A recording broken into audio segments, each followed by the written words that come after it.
Hello students, आज हम करेंगे क्लास 12th अकाउंट्स का हमारा chapter issue of shares. Issue of shares हमारा जैसे कि टॉपिक चल रहा है कंटिन्यू, ठीक है। आज हम उसी का नेक्स्ट पार्ट करेंगे, आगे का करेंगे। आज हम करेंगे इश्यू ऑफ शेयर्स, ठीक है। अभी हम ये तो पढ़ गए हैं कि कंपनी शेयर्स को इश्यू करती है, ठीक है, और उसके द्वारा पैसे इकट्ठे करती है। अब जो कंपनी है अपना शेयर्स इश्यू वो भी कई तरीके से कर सकती है, ठीक है। यानी कि शेयर इश्यू के भी कई टाइप्स हैं। तो मेनली 3 टाइप्स होते हैं। फर्स्ट है प्राइवेट प्लेसमेंट ऑफ शेयर्स, ठीक है। शेयर्स का निजी विक्रय, प्राइवेट जो है उनका सेल्स करती है, प्लेसमेंट करती है। इसमें क्या होता है, इस तरह के इश्यू ऑफ शेयर्स में अगर कंपनी अपने शेयर्स को, ठीक है, अपने शेयर्स को पब्लिकली इश्यू नहीं करती है, इनकी आम जनता को इश्यू नहीं करती है, कंपनी क्या करती है कि अपने डायरेक्टर, अपने जो उसके प्रमोटर्स हैं, जो उसके एम्प्लॉय हैं, ठीक है, जो बैंक्स हैं या गवर्नमेंट्स है, जो बाकी अदर कंपनीज है, ठीक है, जो बाकी जो बैंक है, ठीक है, अदर फाइनेंशियल इंस्टीट्यूट है, उनको डायरेक्ट जो है शेयर्स दे दिए जाते हैं और जनता को इश्यू नहीं किए जाते हैं। तो इसको बोलते हैं प्राइवेट प्लेसमेंट, यानी कि इन शेयर्स के लिए जनता को इनवाइट नहीं किया जाता है। कंपनी क्या करती है कि अपने जैसे किसी रिश्तेदार को, अपने दोस्तों को,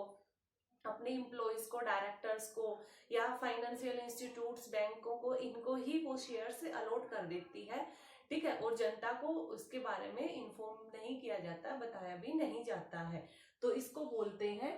प्राइवेट प्लेसमेंट ऑफ शेयर्स। इसमें क्या होता है कि इसमें कंपनी क्योंकि जनता को इनवाइट नहीं करती है, जनता को ये शेयर्स अलॉट नहीं किए जाते हैं, तो इसलिए कंपनी को प्रोस्पेक्ट बनाने की भी आवश्यकता नहीं होती है, प्रोस्पेक्ट इश्यू करने की भी आवश्यकता नहीं होती है। जैसा कि हम पढ़ के आए हैं कंपनी क्या होती है उस चैप्टर में, ठीक है। 11th क्लास में हमने पढ़ा है कि कंपनी के 3 डॉक्यूमेंट्स मेन होते हैं, article of association, memorandum of association और प्रोस्पेक्ट, ठीक है। लेकिन प्रोस्पेक्ट में क्या होता है, उसका सब कुछ विवरण होता है, ठीक है, कितने शेयर कैपिटल है, कितने मेंबर्स है, डायरेक्टर्स है, सब कुछ होता है, क्या उसके ऑब्जेक्ट्स है। लेकिन इसमें क्या होता है कि अगर कंपनी अपना शेयर्स पब्लिक को इश्यू नहीं कर रही है तो उसको जरूरत नहीं है कि वो प्रोस्पेक्ट इश्यू करे, ठीक है।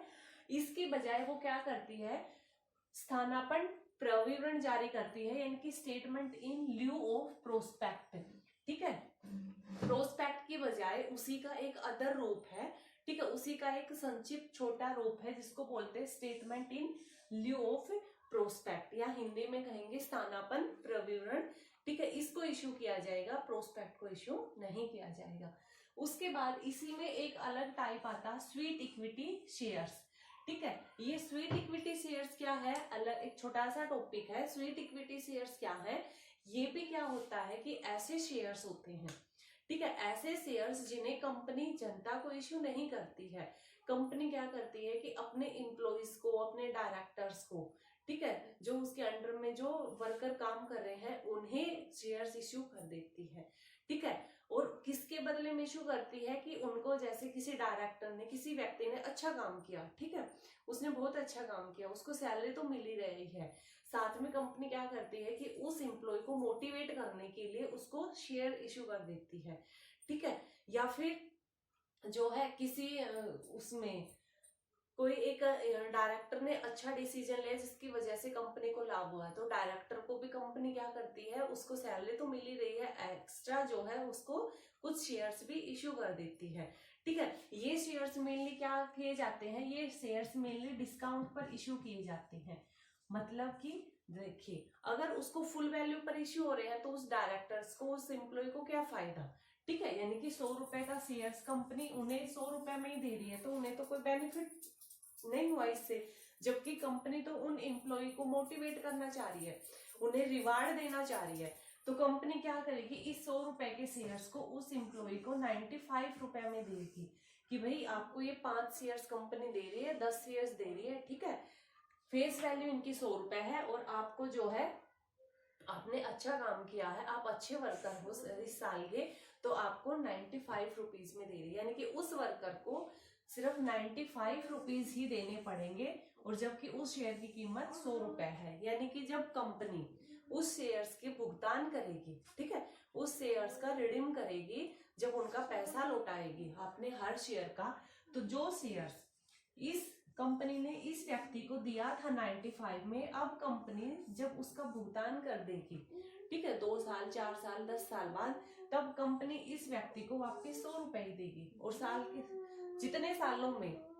अगर 5 साल बाद, ये 5 साल के बाद इनका रिडीम हो रहा है, इनके 5 साल के बाद इनका पैसा लौटाया जा रहा है, तो 5 साल तक इस एम्प्लॉय को क्या मिल रहा है, डिविडेंड मिल रहा है, ठीक है। और 5 साल के बाद इसको 100 रुपए मिलेंगे कंपनी की तरफ से, क्योंकि शेयर्स की वैल्यू तो कितनी थी, 100 रुपए थी, लेकिन उसने खरीदा इसको सिर्फ 95 रुपीज में, यानी कि 5 रुपए का एम्प्लॉय को फायदा हो रहा है, और साल के दौरान जो डिविडेंड मिलेगा वो अलग है, ठीक है। तो इसलिए ये एम्प्लॉय को ये फायदा हो जाता है और कंपनी को ये फायदा हो जाता है कि उसके एम्प्लॉय जो है उससे कनेक्ट रहते हैं, मोटिवेट होते हैं, ठीक है। उसके बाद है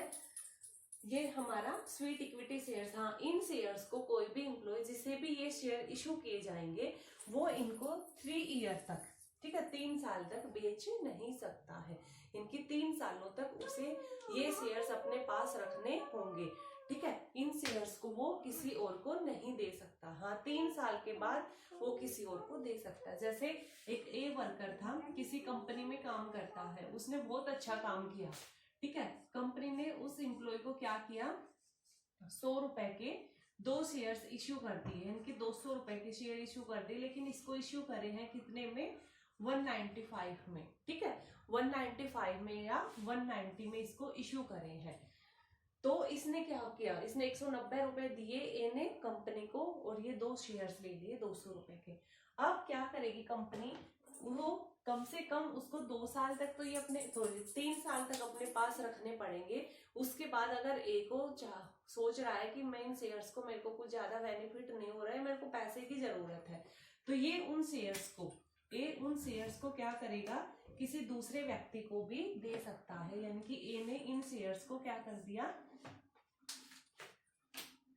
ए ने इन शेयर्स को डी को दे दिया, कितने रुपए में, वही 200 रुपए में, ठीक है। लेकिन इसने तो खरीदे थे 190 में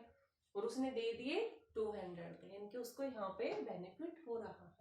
ठीक है। तो ये होते हैं स्वीट इक्विटी शेयर्स, यानी कि वो शेयर्स जो कंपनी अपने एम्प्लॉइज को, अपने डायरेक्टर्स को, अपने वर्कर्स को डिस्काउंट पर इश्यू करती है, ठीक है। नकदी के अलावा अन्य जो है उसके,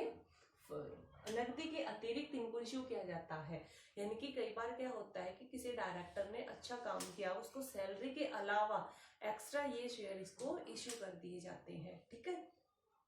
उसके बाद नेक्स्ट हमारा पब्लिक सब्सक्रिप्शन ऑफ शेयर्स, अंशों का सार्वजनिक विक्रय। ये तो था निजी विक्रय, ये है सार्वजनिक। सार्वजनिक विक्रय क्या है वो हम एंड में पढ़ेंगे, क्योंकि हमारा पूरा चैप्टर इसी टॉपिक का है,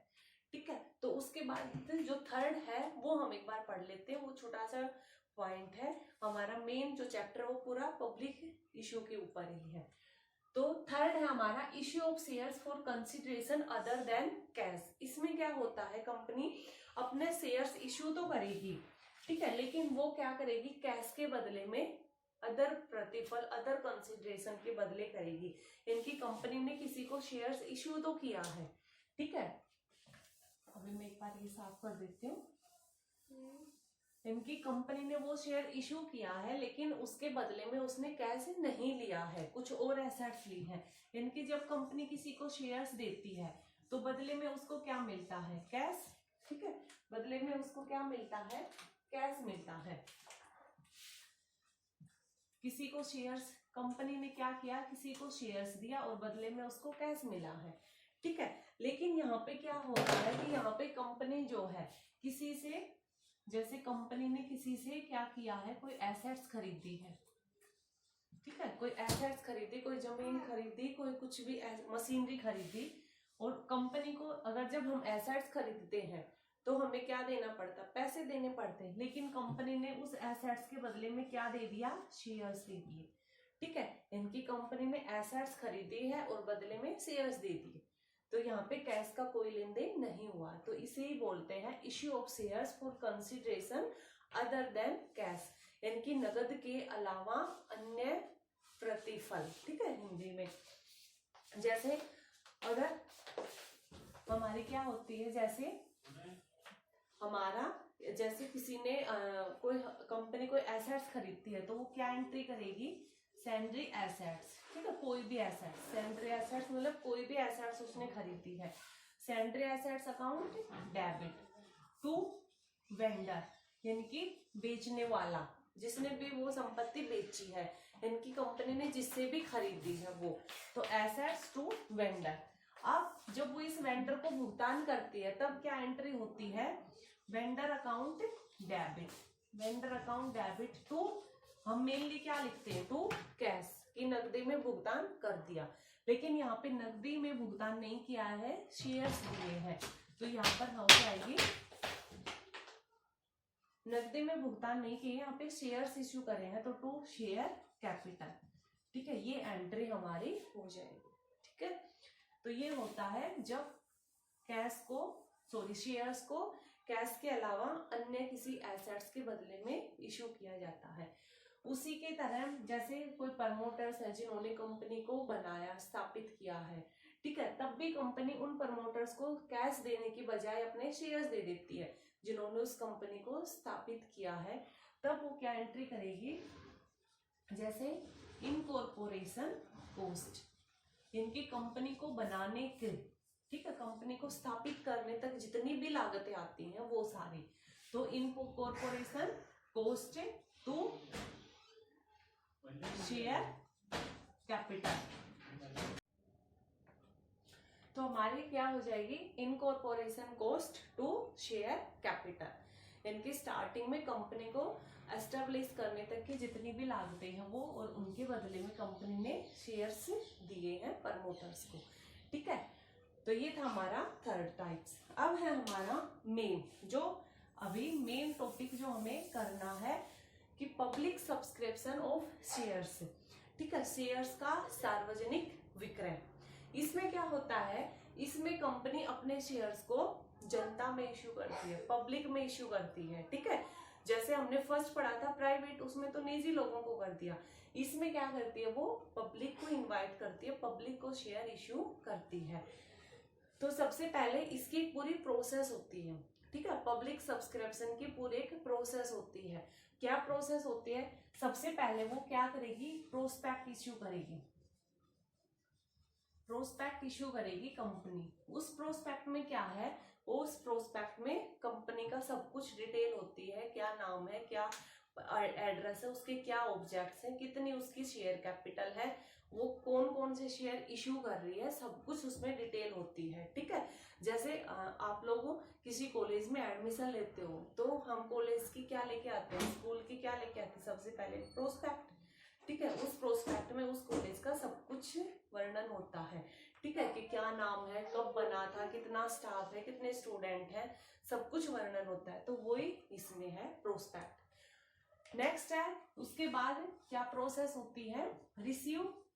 एप्लीकेशन। जब जनता को प्रोस्पेक्ट इश्यू कर दिए जाते हैं, बता दिया जाता है कि भाई कंपनी ये कंपनी है, ये इसके उद्देश्य है और इतने शेयर्स ये कंपनी इश्यू कर रही है, तब क्या करेंगे, जनता से एप्लीकेशन आएंगे। ठीक है, लोग उस प्रोस्पेक्ट को लेंगे और शेयर्स खरीदने के लिए एक फॉर्म फिल करके कंपनी के पास भेजेंगे। ठीक है, तो इसमें क्या है, एप्लीकेशन रिसीव होएगी एक कंपनी को, एप्लीकेशन के टाइम पर कुछ अमाउंट भी मंगाया जाता है कंपनी की तरफ से, कि जो भी एप्लीकेशन देगा, जो भी शेयर्स खरीदना चाहेगा, कंपनी क्या कहेगी कि उन्हें एक फॉर्म फिल करना है और साथ में जो है 25 रुपए या 30 रुपए जो भी है, जैसे मान लीजिए किसी शेयर्स की वैल्यू 100 रुपए है, तो उस 100 रुपए में से वो 25, 30, 35 जो भी उसकी है वैल्यू, जो भी वो मंगाना चाहते हैं उतने रुपए उस फॉर्म के टाइम पर ही मंगा लेती है। ठीक है, और ये पैसे उन्हें एक शेड्यूल्ड बैंक में, एक बैंक में जमा कराने पड़ते हैं। इनके फॉर्म हम सीधा कंपनी के पास नहीं भेजते हैं, हमें ये फॉर्म भर के जो भी उसका कंपनी ने जो भी बैंक को मान्यता दी है, जिस भी बैंक में वो चाहते हैं उस बैंक के पास हमें वो जमा कराना पड़ेगा फॉर्म। ठीक है, तो इसमें क्या है कि सबसे पहले कंपनी ने प्रोस्पेक्ट इश्यू करी, ठीक है, फिर हम लोगों तक वो प्रोस्पेक्ट पहुंची, हम लोगों ने देखा कि अच्छी कंपनी, चलो शेयर्स खरीद लेते हैं, हमने वो फॉर्म फिल किया, ठीक है, फॉर्म फिल किया, बैंक में जमा कराए, 25-30 जो भी उसका है, मान लीजिए 25 रुपए है, 25 रुपए बैंक में जमा कराए, उस फॉर्म की फीस थी वो, ठीक है, और बैंक को जमा करा दी। अब ये क्या है, इसमें क्या होता है कि फॉर्म के टाइम पर जो फीस मंगाई जाती है उसको मेनली बोलते हैं एप्लीकेशन फीस या फिर एप्लीकेशन, ठीक है, कि जनता खरीदने के लिए एप्लीकेशन देगी, ठीक है, हम लोग शेयर्स खरीदने के लिए कंपनी के पास क्या भेजते हैं, एप्लीकेशन भेजते हैं कि हाँ जी हमें भी आपके कंपनी के इतने शेयर्स चाहिए, तो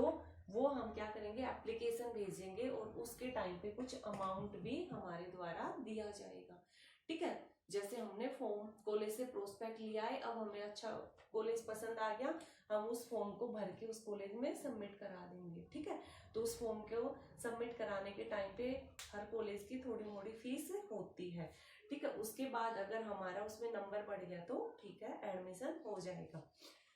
तो ये चीज यहाँ पर थी, ठीक है। उसके बाद है कि एप्लीकेशन के टाइम पे हम जो अमाउंट मंगाते हैं ना, ये चीज ध्यान रखने की है कि हम जो अमाउंट मंगाएंगे वो कम से कम 25% होना चाहिए इश्यू प्राइस का, इनकी जो भी इश्यू प्राइस है कंपनी का, ठीक है, जितनी भी अमाउंट कंपनी चाहती है, मान लीजिए शेयर्स के द्वारा कंपनी 1 लाख रुपए इकट्ठा करना चाहती है, तो 1 लाख का 25% कितना, 25,000, यानी कि कंपनी 25,000 रुपए एप्लीकेशन के टाइम पर मंगाएगी ही मंगाएगी, यानी कि शेयर्स की जो कीमत है एप्लीकेशन के टाइम पर इस तरह से रखी जाएगी कि उसको कम से कम 25,000 रुपए मिल जाए, ठीक है। उसके बाद, ठीक है, जैसे ही उसके पास ये अमाउंट आ जाती है, ठीक है, उसके बाद कंपनी क्या करेगी, अलॉटमेंट,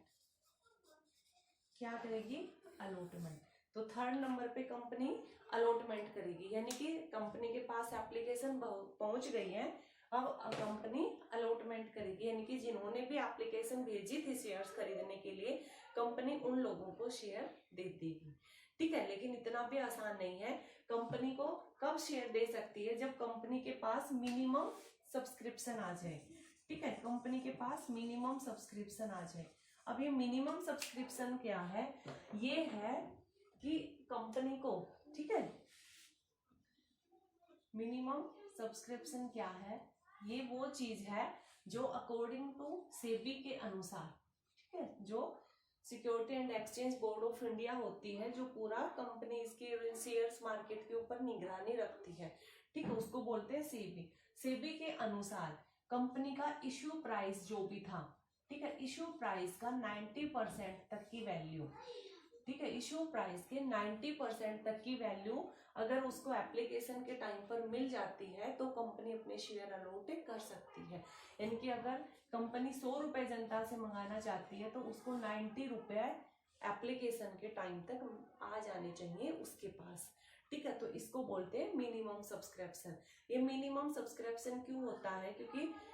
जो कंपनियां बनी है, जो नहीं बनी है, उनको कंपनी बनने तक, रजिस्टर्ड होने तक कई खर्चे करने पड़ते हैं, जैसे लीगल खर्चे हो गए, प्रमोटर्स के खर्चे हो गए, ठीक है, कुछ अदर एसेट्स खरीदने के खर्चे हो गए, तो इतने सारे खर्चे होते हैं, तो उन सब खर्चों की भरपाई हो जाए तो एप्लीकेशन के टाइम पर इतना पैसा मंगाया जाता है कि जो भी खर्चे हुए हैं कंपनी को स्टार्ट करने तक के, वो सारा पैसा एप्लीकेशन के टाइम तक हमें मिल जाए,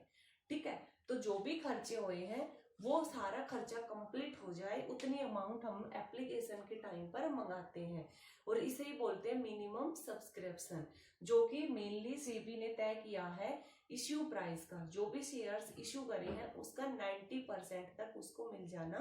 चाहिए। जब कंपनी के पास ये 90% तक का अपना मिल जाता है, अमाउंट आ जाता है एप्लीकेशन के टाइम पर, तब कंपनी क्या करती है, अपने शेयर्स अलॉट कर देती है, इनकी जिस व्यक्ति ने जितने शेयर्स मांगे हैं उनको उतने शेयर्स दे दिए जाते हैं, ठीक है। अब उसके बाद इसमें भी कई पॉइंट्स हैं, जब हम आगे चैप्टर करेंगे कि कई बार कंपनी के पास शेयर्स, कंपनी ने 1000 इशू किए थे, एप्लीकेशन 1500 की आ जाती है, ठीक है, तब वो क्या करेगी, वो मैं अभी आपको क्लियर नहीं कर रही हूँ, ठीक है, वो प्रोराटा अलॉटमेंट होता है, ठीक है, वो आपके चैप्टर में ही पूरा है, तो तब हम वहीं पर करेंगे, अभी आपको यहाँ पे मैं नहीं समझा रही हूँ, ठीक है, कि एप्लीकेशन ज्यादा आ जाए तो कैसे मैनेज करेंगे, कम आ जाए तो कैसे, कम आ जाए तो कोई क्वेश्चन ही नहीं है, ठीक है, कि 1000 उसने इश्यू करे थे कंपनी ने और लोगों ने 800 रुपए के लिए 800 शेयर्स के लिए एप्लीकेशन भेजी है, तब तो कोई सवाल ही नहीं है, कंपनी 800 के 800 को दे देगी। बात तो कब आती है कि जब 1000 इशू करे थे और मांगने वाले 1500 आ गए, तो कंपनी को सभी को मैनेज करके चलना पड़ेगा, तो वो क्या करेगी, वो देखती है, प्रोराटा अलॉट करती है कि जिसने 4 शेयर्स मांगे थे उसको 2 दे देती है, जिसने 3 शेयर मांगे उसको 1.5 दे देती है, इनकी सबको कुछ ना कुछ मिल भी जाए और कोई छूटे भी ना, तो इस तरह से प्रोराटा अलॉटमेंट किया जाता है जब एप्लीकेशन ज्यादा आ जाती है। वो कैसे किया जाता है वो हमारा आगे लेसन में आएंगे, क्वेश्चंस आएंगे। उसके बाद है जब उसको 90% तक अगर मिल जाता है, ठीक है, तब वो अलॉटमेंट करेगी। अब उसको क्या करते हैं कि ये अलॉटमेंट उसको 30 दिन के अंदर अंदर, ठीक है, ये सॉरी 90% के अमाउंट उसको 30 दिन के अंदर अंदर आ जानी चाहिए, यानी कि ये नहीं है कि वो वेट करते रहे कि 90% कब आएगी, अब भी पूरे नहीं हुए हैं, चलो और 5 दिन वेट करते हैं, और 5 दिन, ऐसे नहीं। उसने जैसे ही जनता को शेयर इशू करे हैं, शेयर इशू करने के 30 दिन के अंदर अंदर, 1 महीने के अंदर अंदर अगर उसको एप्लीकेशन के रूप में 90% अमाउंट मिल जाती है तो वह कंपनी अपने शेयर अलॉट कर सकती है। अगर उसको 1 महीने के अंदर अंदर अमाउंट नहीं मिलती है 90%, तो कंपनी अपने शेयर अलॉट नहीं करेगी। उसके बाद है अगर उसको ये शेयर ये अमाउंट नहीं मिली है, ठीक है, सपोज ये अमाउंट उसको नहीं मिली 90%, तो सेबी के अकॉर्डिंग, सेबी के रूल्स के अकॉर्डिंग वो शेयर अलॉट नहीं कर सकती, तो नहीं कर सकते, तो जिन लोगों ने उसके पास एप्लीकेशन भेजी थी, एप्लीकेशन के टाइम पे जो पैसे भेजे थे लोगों ने, वो फॉर्म फिल करने के टाइम पे बैंक में जो पैसे भेजे थे, और कंपनी अब शेयर उनको दे भी नहीं सकती रूल के हिसाब से, तो कंपनी को क्या करना पड़ेगा, उन लोगों का पैसा वापस देना पड़ेगा। तो कंपनी को क्या करना पड़ेगा, विद इन 15 डेज, 15 दिन के अंदर अंदर, ठीक है, जैसे ही 1 महीना कंप्लीट होता है तो कंपनी अलॉटमेंट नहीं कर सकती, तो 1 महीना कंप्लीट होते ही 15 डेज के अंदर, 15 दिन के अंदर उसे उन लोगों का पैसा वापस लौटाना पड़ेगा। अगर 15 दिन के अंदर वो पैसे नहीं लौटाती है तो क्या होगा, 15% का ब्याज लगेगा, 15% का एनुअल इंटरेस्ट डायरेक्टर्स को पर्सनली या, ठीक है, पर्सनली या सामूहिक रूप से जो बोर्ड ऑफ डायरेक्टर है उन्हें ये इंटरेस्ट जो है सहन करना पड़ेगा, ठीक है, क्योंकि डायरेक्टर इसके लिए जिम्मेदार होते हैं कि सबका पैसा 15 दिन के अंदर अंदर वापस मिल जाए, ठीक है।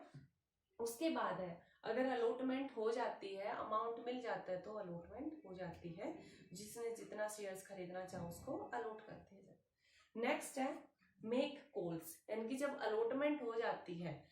तो जो अमाउंट बच गई, जैसे 90% तक तो यहाँ मंगा ली, अब भी 10 रुपए तो बचे हुए हैं ना, तो इस 10 रुपए के लिए कंपनी क्या करती है, कॉल्स करती है, याचनाएं करती है, इनके टाइम टाइम पर इस बचे हुए अमाउंट को मंगाया जाता है, ठीक है। कंपनी अपने अकॉर्डिंग इन अमाउंट्स को मंगा सकती है, कंपनी चाहे तो सारा का सारा पैसा एप्लीकेशन और अलॉटमेंट के टाइम पर भी मंगा सकती है, या फिर चाहे तो कुछ अमाउंट बचा के रख सकती है जो वह जरूरत पड़ने पर अपने शेयर होल्डर से मंगा सकती है, ठीक है। अब जैसे मान लीजिए 10 रुपए रह गए, तो कंपनी को मान लीजिए कभी जरूरत पड़ी तो उसने इस 10 में से क्या किया, 3 रुपए मंगा लिया, फिर उसको जरूरत पड़ी उसने 2 रुपए मंगा लिया, फिर उसको जरूरत पड़ी उसने 4 रुपए मंगा लिया, इस तरह से उसने 10 रुपए कंप्लीट कर लिए, ठीक है। नहीं, ठीक है, 3 3 और 4 उसने 10 रुपीज कंप्लीट कर लिए। तो अब देखिए ये जो उसने 3 बार में, ये जो 10 रुपए रह गए थे 3 बार में मंगाए हैं, इन्हें बोलते हैं कॉल्स, याचनाएं, इसको बोलते हैं फर्स्ट कॉल, क्या बोलेंगे, फर्स्ट कॉल, इसको बोलेंगे सेकंड कॉल और इसको बोलेंगे फाइनल कॉल, ठीक है। यानी कि कंपनी मैक्सिमम 3 बार कॉल कर सकती है अपने शेयर होल्डर्स को, या चाहे तो एक बार में भी मंगा सकती है, फर्स्ट कॉल में भी सारा पैसा मंगा सकती है, ठीक है, फर्स्ट और सेकंड कॉल में भी मंगा सकती है, या 3 कॉल्स में भी। हाँ, लेकिन 3 से ज्यादा नहीं मंगा सकती, 3 कॉल से ज्यादा कोई कंपनी नहीं करेगी याचना, ठीक है। उसके बाद है कॉल के ऊपर, ठीक है, एक टाइम में 25% इश्यू प्राइस का 25% से अधिक अमाउंट एक टाइम पर नहीं मंगाई जाएगी, ठीक है, ये भी एक रूल है। उसके बाद है अलॉटमेंट के, ठीक है, अलॉटमेंट के 12 मंथ के अंतर्गत इनके जैसे ही कंपनी ने शेयर अलॉट कर दिए हैं, उससे अलॉटमेंट के 1 साल के अंदर अंदर कंपनी को सारी अमाउंट मंगानी पड़ती है, ठीक है, इनके 100 रुपए सारे मंगाने पड़ेंगे 1 साल के अंदर अंदर अलॉटमेंट के। हाँ, लेकिन कंपनी अगर 500 करोड़ से अधिक की है, यानी कि 500 करोड़ से अधिक की अमाउंट के शेयर इशू करे हैं, तब वहां पे ये रूल अप्लाई नहीं होगा, तब 1 साल से ज्यादा में भी कंपनी मंगा सकती है। उसके बाद है हर कॉल के बीच में, जैसे ये कॉल करी है, इस कॉल को करने के लिए बीच में कम से कम 1 महीने का टाइम कंपनी को लेना पड़ेगा, यानी कि कंपनी ये नहीं है कि 1 जनवरी को कॉल करी, 15 जनवरी को फिर कॉल कर रही है, नहीं, दोनों कॉल्स के 2 कॉल्स के बीच में, इसके और इसके लगा लो, या इसके और इसके 2 कॉल्स के बीच में कम से कम 1 मंथ, 1 महीने का जो है समय देना चाहिए। 1 महीने से पहले 2 कॉल लगातार कंपनी नहीं मंगा सकती है। उसके बाद है सभी तरह के शेयर्स के ऊपर एक टाइम पर ही कॉल मंगाई जाएगी, यानी कि अगर किसी व्यक्ति को हमने 10% के प्रेफरेंस शेयर इशू करे हैं, ठीक है, एक कोई प्रेफरेंस शेयर है जो है 10% वाले, ठीक है, यानी कि ये टाइप्स है एक तरह का, ठीक है, तो ये मान लीजिए 1000 लोगों को कंपनी ने दिए हैं, तो इन 1000 लोगों से कंपनी को एक ही टाइम पर कॉल मंगानी पड़ेगी, ये नहीं कर सकती कंपनी कि 500 से तो कॉल मंगा ली फर्स्ट, ठीक है, और 500 लोगों से अभी फर्स्ट कॉल मंगाई ही नहीं है, ऐसा नहीं हो सकता। एक तरह के जितने भी शेयर्स हैं उन पर एक ही समय पर कॉल करनी पड़ेगी, एक साथ ही सभी एक तरह के सभी शेयर्स के ऊपर कॉल हमें करनी पड़ती है, इनकी कंपनी उन्हें एक साथ ही उनसे पैसा मंगवाएगी अपने हिसाब से, ये नहीं है कि इनको छोड़ दे इनसे बाद में मंगाएगी, ऐसा नहीं हो सकता, ठीक है। तो ये थी कॉल्स जो कंपनी टाइम टाइम पर मंगवाती है। तो ये था हमारा इश्यू ऑफ शेयर्स का पॉइंट। अब हम नेक्स्ट क्लास में पढ़ेंगे कि शेयर्स इशू करने की क्या प्रोसेस होती है, ठीक है, शेयर इशू कैसे किए जाते हैं, उसकी कैसे जर्नल एंट्री हम करेंगे, इनकी कल से हम एक बार जर्नल एंट्री स्टार्टिंग के समझेंगे और फिर हमारा न्यूमेरिकल पोर्शन स्टार्ट हो जाएगा, ठीक है।